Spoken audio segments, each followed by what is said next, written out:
Et vu les récents événements, je vais dire le nom de cette église là afin que les gens puissent savoir directement et que voilà, parce que ça sert à rien de faire une vidéo de prévention si au final je ne dis pas le nom de l'église.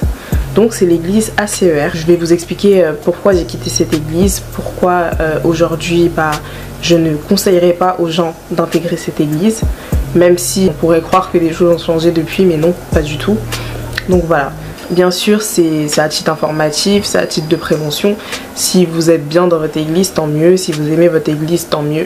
Moi, je suis pas là pour vous dire à vous qui sont déjà là-bas de quitter l'église ou pas. Je suis plutôt là pour conseiller aux gens de ne pas y aller.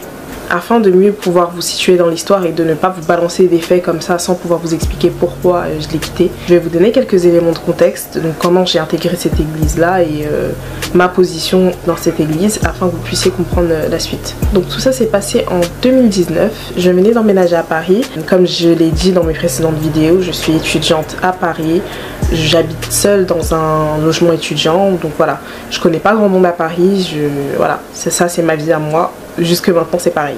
Donc quand je suis arrivée, j'avais un ami qui était déjà dans cette église et il faisait que de m'inviter à ses GR, terme sur lequel je reviendrai plus tard. Et au final, j'ai fini par accepter une de ses invitations. C'était pas une invitation à GR cette fois, c'était une invitation à un événement de jeunes. C'était la jeunesse, je crois, de l'église qui avait organisé un événement. Donc j'ai bien voulu venir à celui-là. Et de là, j'ai pu rencontrer un des protagonistes de l'histoire qui s'appelle Rémi, dont je tairai les noms de famille des personnes. Donc voilà, j'ai rencontré l'un des protagonistes qui s'appelle Rémi. Pour ceux qui savent, vous savez de qui je parle. Ce protagoniste-là était responsable de réseau. Donc j'ai été intégrée à son réseau par le biais de mon autre ami Brian, qui était mon responsable de GR à ce moment-là. Donc là, j'avais pas encore totalement intégré l'église, mais on avait déjà mon numéro, on m'avait intégré un groupe WhatsApp, donc tout était vraiment mis en place pour que je reste dans cette église. Donc après ça, j'ai assisté à un GR du GR de Brian. Donc ça s'est bien passé et par la suite, je crois que j'ai fait culte et ensuite un méga GR ou l'inverse, je sais plus. Mais en tout cas, j'ai fini par intégrer l'église par le biais de cet événement-là. Donc mon intégration à l'église, elle a été très rapide. Je suis très vite montée en grade. Donc j'ai fini par moi-même être responsable de GR parce que comme on peut dire, j'avais soif de Dieu et voilà, j'étais zélée, comme on peut dire, voilà. Donc voilà à peu près quelques éléments de contexte afin que vous puissiez comprendre comment ça s'est passé, comment je me suis retrouvée là-bas et pourquoi. Voilà. Donc là maintenant je vais vous expliquer le système de fonctionnement de cette église afin que vous puissiez comprendre d'autres éléments qui viendront par la suite et que vous puissiez voir certains problèmes qui vont avec ce fonctionnement là. Donc cette église, elle a un système qu'ils appellent G12. En haut, tout en haut, c'est un système pyramidal, hein. Donc on va parler en haut et bas. Tout en haut, il y a l'apôtre Alain Patrick. Ensuite, il y a ces 12. C'est des personnes qui choisissent afin de pouvoir diriger des réseaux. Donc vous êtes dans une église, il y a plusieurs réseaux, il y a 12 réseaux. Et ces 12 réseaux-là appartiennent aux 12 de l'apôtre. Ces 12 en question ont 12 groupes également, chacun d'entre eux. Ça veut dire que tous les 12, moi prenons mon cas, Rémi était mon 12 à moi, mon responsable à moi. Et lui, il avait 12 responsables de GR, ainsi que tous les autres 12 de l'apôtre. Voilà. Donc t'as l'apôtre, les 12 et leurs 12. Faites un petit point pour tous les 12 qu'il y a après. Et ces 12 là aussi, le but c'est en fait de faire que des 12 à chaque fois. Donc de développer vraiment le système 12 dans l'église. Ça fait beaucoup de 12 je sais, mais pour que vous puissiez comprendre un peu. Donc je récapitule. L'apôtre, c'est 12 dont mon responsable à moi Rémi. Et leurs 12 dont moi et mon ami Brian. Mais voilà, on était 12 de Rémi. J'espère que c'est clair. Si jamais vous avez des questions, posez-les moi et puis voilà, on va les éclairer ensemble. Donc voilà, faut savoir que je suis montée 12 très vite, hein, comme voilà, j'étais zélée, j'étais à fond, je voulais vraiment donner ma vie à Dieu. Donc si ma vie ça pouvait devenir l'église, ça allait être le cas. Voilà, j'allais pas me gêner. Donc voilà, j'étais vraiment très consacrée à ma marche avec Dieu et je tenais vraiment à faire les choses bien, comme on peut dire ça comme ça, avec Dieu. Faut savoir qu'au début, tout se passait très bien. Je n'avais pas forcément de soucis, j'étais dans ma marche avec Dieu, j'étais contente d'être responsable, j'étais contente d'avoir évolué si rapidement dans le système de l'église. Sauf qu'en étant responsable, c'est là que tu commences à voir les vraies choses, les coulisses, les choses que toi-même tu subis et que tu dois subir en tant que responsable et qui sont très problématiques. Et à partir d'un certain moment, j'ai compris que bah ça le faisait pas. C'était très bizarre et que ça le faisait pas. Ça a pris du temps. J'ai quand même pris peut-être 5 mois à quitter parce que j'avais l'envie de quitter à un certain moment, mais j'ai réellement quitté peut-être que 5 mois après. Ça a pris du temps, mais je suis contente que ça ait pris le temps qu'il fallait pour que je puisse me rendre compte de certaines choses qui ne fonctionnaient pas bien du tout. Donc on en vient maintenant à là où tout a basculé. Le premier malaise que j'ai commencé à ressentir, c'est quand j'ai dû partir à Londres voir ma famille. Donc il faut savoir que moi je fais souvent des allers-retours à Londres, comme je vous l'ai dit dans mes précédentes vidéos. J'habitais là-bas, ma famille habite ici. Donc souvent je fais des allers-retours pour voir ma famille. Et quand j'avais annoncé mon départ, j'étais devenue Judas. La go, on me regardait comme si j'avais annoncé que, je sais pas moi, j'allais brûler l'église ou... c'était n'importe quoi. Ça, je l'ai ressenti quand on a eu une réunion entre tous les... Enfin, on avait des réunions régulières toutes les semaines qui s'appellent des G12. C'est des réunions qui concernaient que les 12 de Rémi, enfin du 12 de l'apôtre du coup, parce que tous les 12 avaient des G12. Sans compter les réunions de GR qu'on avait, nous, les responsables de GR, avec nos brebis qu'on suivait. Donc pendant l'une de ces réunions-là, je me suis sentie comme Judas. Vraiment, je me suis sentie comme la pire ennemie de l'église. Et c'est là que j'ai commencé à ressentir un petit malaise. Donc bien sûr, je suis allée à Londres, donc je ne vais pas me gêner. Je suis allée à Londres et quand je suis revenue, on dirait que... Déjà, je suis partie peut-être 2 semaines. Donc quand je suis revenue, on dirait vraiment que j'avais fait du mal à quelqu'un. Et c'est pas des blagues, vraiment. Donc ouais, on dirait vraiment que j'avais fait du mal à quelqu'un. Et ça, je l'ai ressenti quoi. Parce que le jour où je revenais de Londres, on avait un culte. Et ce jour-là, je n'avais pas mangé de la journée. Donc le soir, moi, ce que je veux, c'est manger, sortir. On pouvait pas. Parce que les cultes, fallait rester toute la journée. Déjà de 1, en tant que responsable, tu devais faire, il y avait 2 cultes. Il y avait un culte le matin et un culte l'après-midi. Fallait faire les 2. Après 2 cultes, j'ai envie de manger. Et j'ai envie de dormir. Tu peux pas me demander encore de rester pour pouvoir faire la gestion de tes réseaux sociaux, parce que c'est ce que monsieur le responsable m'avait demandé. Et ce jour-là, c'était comme si j'avais trahi la terre, vraiment. Donc de là, j'ai commencé à remarquer quelques petits soucis qui ont fait que bah non, que ça me saoulait quoi, parce que je suis allée manger avec mes amis et on a refait un G12. Ce jour-là, j'ai cru que j'allais m'évanouir tellement on dirait que j'avais trahi la terre. Voilà. Donc à ce G12, il m'avait très clairement fait comprendre que mon comportement était inadmissible parce que j'avais préféré aller manger plutôt que de faire une réunion pour faire la gestion de ses réseaux sociaux. Il m'avait fait comprendre que mon comportement était inadmissible pour ça. Il m'avait dit de couper les ponts avec une de mes amies qui était dans cette église-là, qui n'avait pas les mêmes convictions et qui ne voulait pas se soumettre à leurs lois. Et moi, ce jour-là, j'ai appelé ma pote, je lui ai dit que bah ma belle, on m'a dit que je dois arrêter de te parler, etc. Et c'est là qu'on a commencé à réaliser qu'il y avait vraiment beaucoup de problèmes dans cette église-là. Parce que tu peux pas demander à quelqu'un de rompre des liens d'amitié sous prétexte que l'autre personne ne se soumet pas à toi ou que moi je m'éloigne de toi en tant que responsable. C'est super grave de faire ça. Mais bon, c'était leur fonctionnement. Hein. Donc après ça, il y a eu plein de petits trucs comme ça. Un jour, j'étais super malade et je lui ai dit que je pouvais pas venir. Mon responsable, je lui ai dit je ne peux pas, je suis KO, je peux pas. Oh non, une 12 ne peut pas rater le culte, tu dois tout faire pour venir. Et ça je vous le dis gentiment, c'était pas gentil.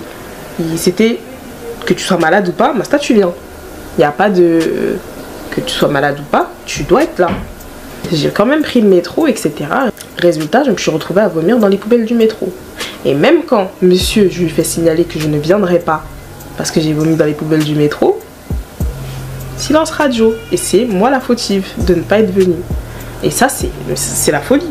Toi, normalement constitué, la personne te dit écoute et tout, je pourrais pas venir au culte, j'ai vomi dans le métro. Tu dis bah ok, pas de souci, rentre chez toi, repose-toi. Mais là, tu me dis, je sais plus ce qu'il m'avait dit. Mais en gros, il m'avait fait comprendre que non, t'aurais dû être là. Bref. Et ainsi de suite.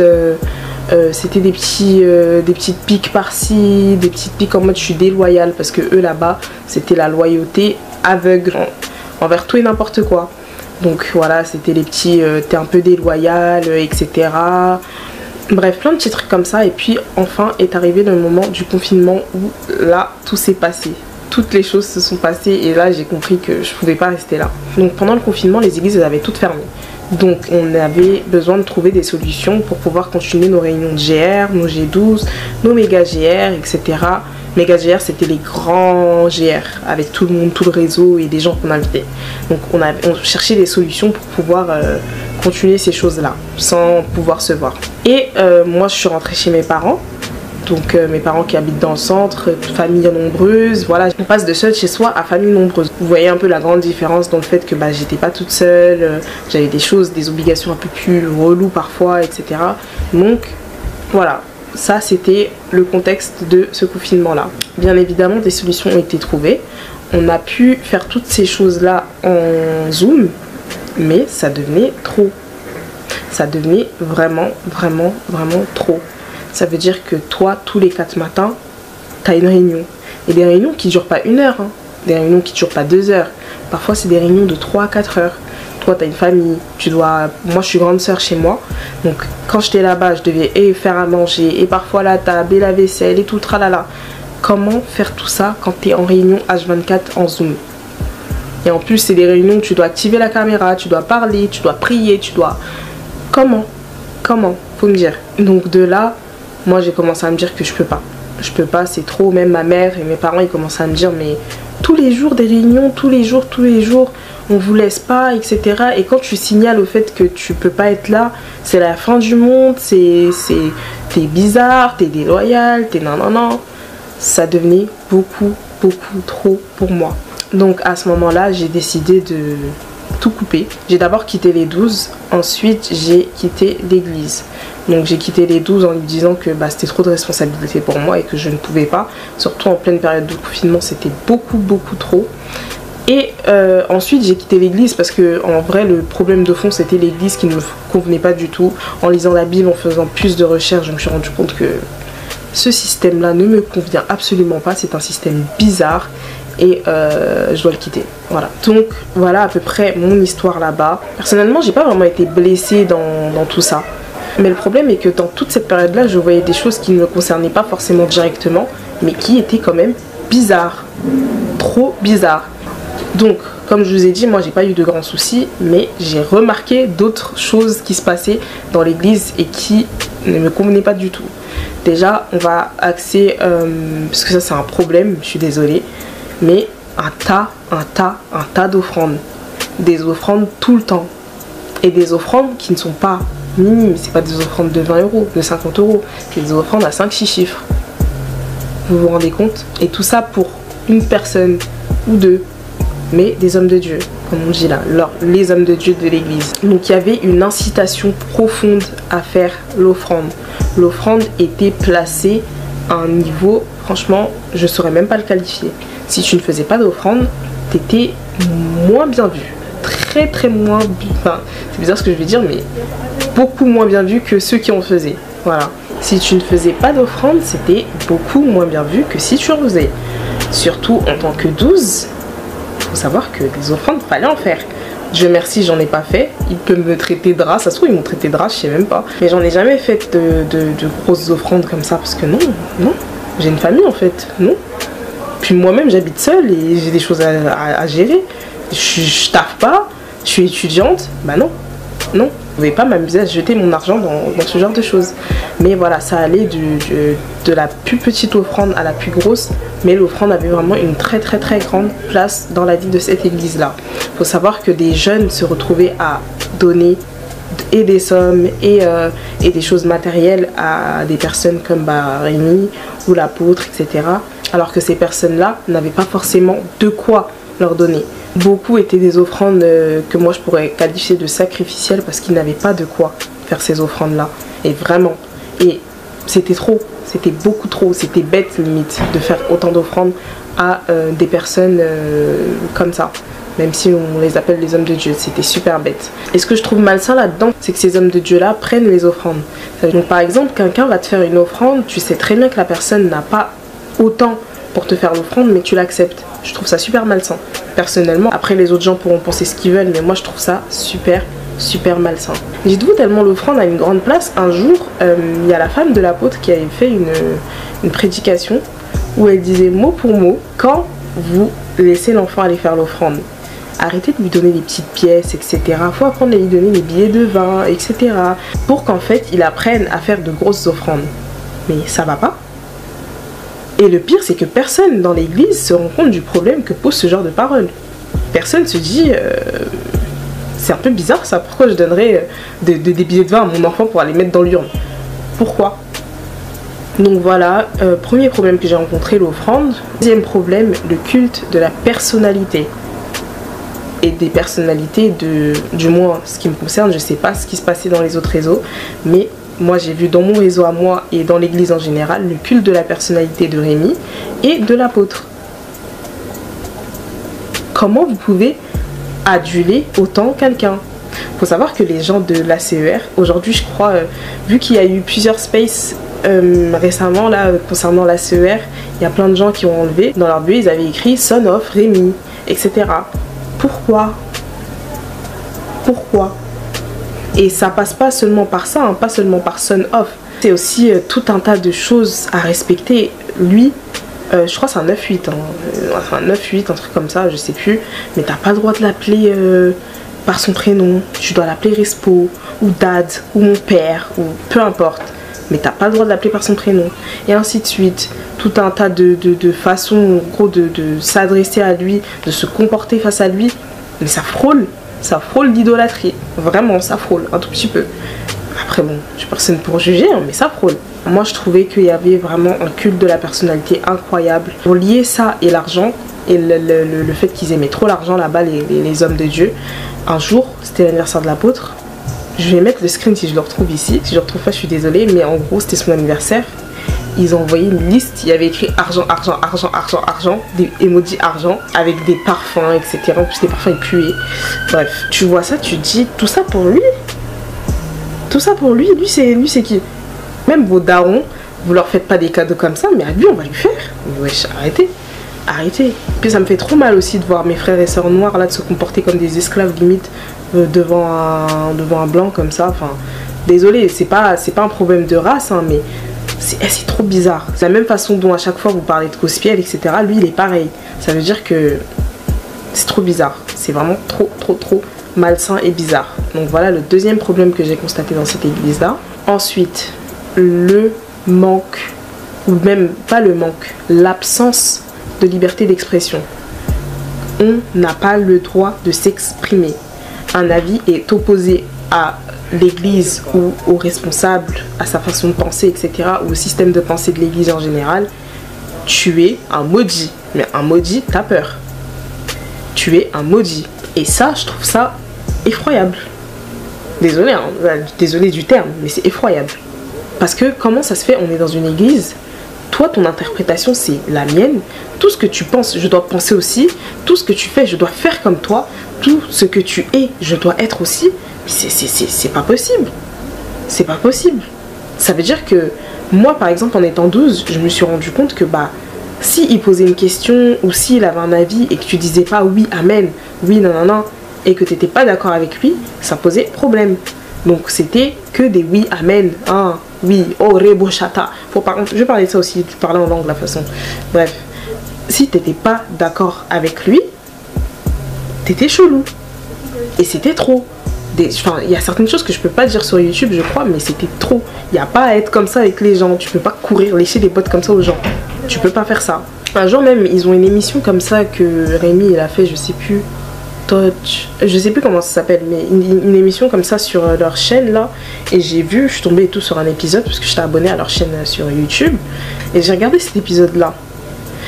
Tu vois en fait que tout ce que le gars dit, c'est censé être une émission de débat, ils sont plusieurs sur un plateau, ils doivent débattre et tu te rends compte que ce que le gars dit, il n'y a pas, vous voyez, dans un débat il est censé avoir plusieurs avis opposés, des questions, etc. Il n'y en a pas.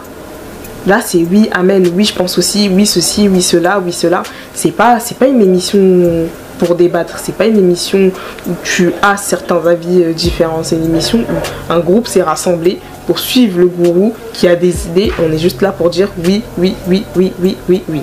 Voilà, ça j'ai dit non. Ça j'ai dit c'est pas normal en fait. Au bout d'un moment, vous pouvez pas être dans une église où tu n'as pas le droit de t'exprimer, où tu n'as pas le droit de montrer ta personnalité, où tu n'as pas le droit.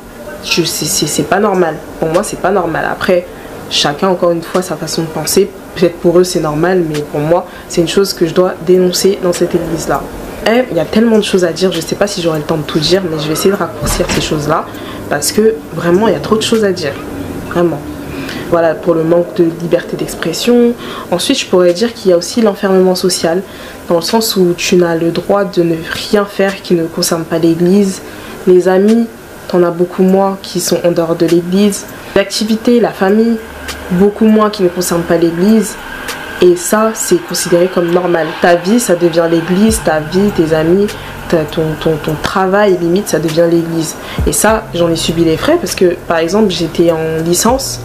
Et en fait, tout le travail que je donnais dans l'église, je ne pouvais pas me concentrer dans ma licence. Et ça leur est égal.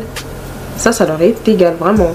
Ils s'en foutent. Et je trouve ça super dommage parce que y a plein de gens aujourd'hui qui s'enferment là-dedans et qui développent pas de relations extérieures. Du coup, quand ils quittent, il y en a plein qui finissent en dépression, etc. ou qui finissent par repartir dans l'endroit où ils ont eu mal parce que ils ont que ça. Et ça, je trouve ça vraiment super toxique et malsain. C'est pas possible. Moi, je comprends pas comment une église, vous avez même pas le droit d'aller dans d'autres églises. Vous avez pas le droit. Vraiment. Ils disaient que en gros, les gens qui vont aller manger le pain ailleurs ou un truc comme ça, c'est pas bon. Genre non, vous avez pas le droit. Et ça, je trouve ça illogique. Genre, j'ai pas le droit d'aller visiter une autre église parce que quoi, votre église c'est la meilleure. Donc voilà, ça c'était un problème aussi. Et c'est un problème encore aujourd'hui que je vois. Hein. Ça se voit que vous vivez, vous mourrez pour l'église. Ceux qui y sont, on le voit très très clairement. Mais non. Même si vous êtes chrétien, c'est pas le but de la vie d'un chrétien. Et ça, vous devez vous rendre compte, vous devez vous en rendre compte en lisant votre Bible. La vie d'un chrétien n'est pas basée sur la vie de l'église, du temple de l'église. C'est pas ça la vie d'un chrétien. C'est pas ça du tout. Mais après bon, chacun son avis encore une fois. On va parler maintenant du parler en langue. Donc moi, j'ai reçu mon baptême soi-disant du Saint-Esprit de parler en langue. Je vais vous expliquer comment ça s'est passé. Et si vous remarquez bien, si vous avez déjà assisté à leur Zoom, tout le monde parle en langue, presque. Mais c'est pas pour moi. Hein. Après, ça se trouve c'est vrai, ça se trouve c'est moi qui me trompe. Hein. Si c'est moi qui me trompe, pardon, c'est pas grave. Mais c'est pas du parler en langue. On sait, nous savons tous. J'ai assisté au GR de Brian et on m'a, je sais plus, il priait pour moi et il me disait ouais, dis juste des mots qui sortent de ta bouche, dis du n'importe quoi, t'inquiète et tout, c'est ça. Voilà le parler en langue. Donc moi j'étais en mode là ketete kota rebote caché. Et en plus de ça, tu te bases aussi sur ce que tu entends, tu vois. Donc c'est pas seulement toi qui inventes. Donc j'étais vraiment en train de me dire que waouh, c'est ça le parler en langue. Alors que franchement aujourd'hui j'ai d'autres positions spirituelles, mais les chrétiens c'est sérieux. C'est sérieux. Genre c'est ça. Mais bref, voilà, ça aussi, je trouve que c'était n'importe quoi. En plus, quand tu parlais pas en langue, il fallait voir. Parfois, nous, on faisait nos réunions de G12 et je crois qu'on n'avait pas le droit de prier en français. Fallait qu'on parle, fallait qu'on prie seulement en langue. Et en plus, on n'avait pas le droit de prier doucement parfois, fallait qu'on crie. On n'avait pas le droit de prier assis, fallait qu'on se lève. Parce que soi-disant, il disait quoi? Un membre du réseau Impact, il prie pas comme ça. Donc voilà, faites-vous pas avoir, quand vous voyez les réunions, là, ne vous laissez pas bluffer parce que, oh, waouh, ils parlent une langue différente. C'est pas une langue différente, c'est juste des syllabes qui sortent de leur bouche. C'est tout. Là, pour finir, je voulais juste aussi parler de l'orgueil des hommes de Dieu, soi-disant, qui sont là-bas. Moi, quand j'ai quitté, j'ai fait comprendre à mon ancien responsable que, écoute, moi, Dieu m'a dit que ma place, elle n'était pas ici. Et qu'il y a plein de choses qui se passent qui sont pas bien. Donc, je quitte. Voilà. Vous savez ce qu'il m'a répondu? Il m'a dit mot pour mot. Sache que il n'y a pas que Dieu qui parle. Les démons parlent aussi. J'ai dit, donc là, c'est un démon qui m'a dit de quitter l'église. Non, toi, t'es fou. Toi, t'es fou. Et il m'a demandé, je suis qui, moi, pour remettre en question la façon dont l'apôtre, il a imaginé le système. J'ai dit, donc vous avez raison sur tout. Vous êtes Dieu, quoi. Vous. Et ça, je trouve ça, mais c'est grave. Même là, à l'heure à laquelle je vous parle, il y a quelques jours, ils étaient dans la sauce sur Twitter. Et la seule chose qu'ils ont trouvé à faire, que l'apôtre a trouvé à faire, c'est faire un live en disant que c'est des attaques et tout du diable. L'autre, la seule chose qu'il a trouvé à faire, c'est dire qu'il ne connaissait pas. Moi, et parce qu'on avait fait un space avec deux autres responsables, dire qu'il ne connaît pas et que c'est des mensonges, etc. Mais pourquoi? Remettez-vous en question, vraiment. Moi, c'est ça que je trouve super grave. Vous vous remettez pas en question. Vous croyez que vous avez raison sur tout. Vous vous dites pas que peut-être que les gens qui vous reprochent des choses ont raison. Genre nous on est quoi, on a que ça à faire, peut venir vous reprocher des trucs, dire que votre église ne marche pas bien, dire qu'il y a plein de choses qui ne fonctionnent pas bien. Non, remettez-vous réellement en question. Et ça, c'est ça que je trouve super grave, c'est que jamais ces hommes de Dieu soi-disant ont tort. Jamais ils ont tort. Et ça je le remarquais quand j'étais à l'église, la façon dont tout le monde hochait la tête pour toutes les bêtises qui avaient pu être dites. Et même à l'extérieur, quand je vois que vous êtes dans la sauce et que vous réagissez d'une certaine façon en mode vous avez raison. Franchement, humiliez-vous, hein. Humiliez-vous. Humiliez-vous et cherchez vraiment la face de Dieu, comme vous dites. Parce que pour moi, vous êtes loin de cette face-là et vous n'êtes pas humble du tout. Vous n'êtes pas humble, vous êtes imbu de votre personne et vous comprenez, vous n'arrivez jamais à vous remettre en question. Et ça, je trouve ça grave, sachant le nombre de personnes qui se trouvent dans votre église. Comment vous pouvez continuer d'agir comme ça? Vraiment, remettez-vous en question. Ça, c'est l'une des choses concernant cette église qui m'énerve le plus. Nous cherchons juste à protéger certaines personnes qui sont sous l'emprise de cette église-là, de 1, et qui peuvent aussi terminer sous l'emprise de cette église-là et sous ton emprise à toi. Tu pourras dire ce que tu veux, mais j'espère réellement que tu vas trouver la face de Dieu et que tu vas te remettre en question. Vraiment. Parce que t'as pas toujours raison. Tu n'as pas toujours raison et nous ne sommes pas bêtes. On ne te dit pas des choses qui sortent de nulle part. On est éduqué déjà de 1, on lit, on va à l'école, on voit certaines choses. Et un mouvement sectaire, c'est ce que vous faites. C'est ce que vous faites. Vous pouvez dire que oui, non, on agit au nom de Dieu. Vous êtes un mouvement sectaire. Et j'espère que vous allez vous en rendre compte. Et voilà, plus globalement, en conclusion, cette église est sectaire. Et ils pourront dire ce qu'ils veulent, c'est un mouvement sectaire. Donc remettez-vous en question. Vous n'êtes pas obligé de fermer ou quoi que ce soit, on ne vous a pas dit ça. Mais remettez vos pratiques en question. Le pire, c'est que vous avez énormément de jeunes sous votre responsabilité. Donc il s'agit vraiment de se remettre en question, d'arrêter de détruire la vie de plein de jeunes. Chaque jour, je suis vraiment reconnaissante du discernement dont j'ai pu faire preuve, même si ça a pris du temps. J'ai fini par quitter et j'ai fini par me rendre compte que certaines choses ne fonctionnaient pas bien, mais c'est pas le cas pour tout le monde. Et il y a plein de gens sur qui vous profitez de ces gens-là, et vous le savez très très bien. Désolée, je dis vous pour toutes les personnes qui sont dans cette église-là, qui sont placées assez hautement et qui participent à tout ça. Je parle pour vous, remettez-vous en question. La Bible même vous dit de vous repentir. La Bible dit de se repentir. Repentissez-vous. Parce que vous ne pouvez pas continuer encore une fois à détruire des milliers de vies. Parce que oui, cette église-là se compte en milliers de personnes. Vous ne pouvez pas continuer à faire ça. Vraiment. Ça, c'est ma morale que je fais à cette église-là. Vous ne pouvez pas. Vous pouvez vraiment pas. Pour toutes les personnes qui sont encore membres de cette église-là et qui ne veulent pas quitter, vous n'êtes pas obligé de le faire. Juste, si jamais vous vous posez des questions, posez-les-vous réellement questions. Permettez-vous de vous poser des questions. Ne vous dites pas, oh c'est le diable, oh ceci ou cela. Si vous vous posez des questions, ce n'est pas pour rien. Donc acceptez ces questions-là et posez-les même. Posez-les et vous verrez, vous allez voir comment on va vous répondre. Et quand vous verrez cette réponse-là, vous allez comprendre. Moi, j'inciterai personne qui est encore là-bas à quitter cette église-là ou quoi que ce soit, mais j'inciterai plutôt les gens, surtout qui n'y sont pas encore, à ne jamais l'intégrer. Avant de terminer cette vidéo, juste pour vous donner un petit topo sur mon état aujourd'hui, je vais très bien. Pour si jamais certains se posent la question. Ça a été dur quand j'ai quitté parce que j'étais toute seule. Il faut savoir que j'étais toute seule dans Paris, etc. Et j'avais pas beaucoup de monde. Donc je suis passée d'avoir une communauté à avoir plus personne. Ça a été la chose la plus dure. C'était le moment le plus difficile. Mais sinon, je vais bien. Ce que je n'arrête pas de faire, c'est me cultiver, lire, faire des recherches sur la spiritualité. Je n'arrête pas. Je ne souhaite pas intégrer d'autres églises. Donc ça ne servira à rien de vouloir m'inviter ou quoi que ce soit. Et voilà, je suis très heureuse, très épanouie et j'ai vraiment encore à cœur de pouvoir militer contre ça, peu importe de quelle façon. Donc je peux contribuer au fait de protéger certaines personnes de cette église, j'en serai toujours ravie. Donc le petit conseil de fin que je peux vous donner, c'est protégez-vous, renseignez-vous, lisez, n'accordez pas une confiance aveugle aux gens, même s'ils ont une apparence de brebis. La Bible en plus elle le dit, hein, apparence de brebis, mais c'est un loup, c'est un loup. Donc faites attention à vous, ne faites pas confiance à tout le monde, faites-vous confiance à vous-même, à votre instinct et vous vous porterez super bien comme ça. Voilà pour le petit mot de fin.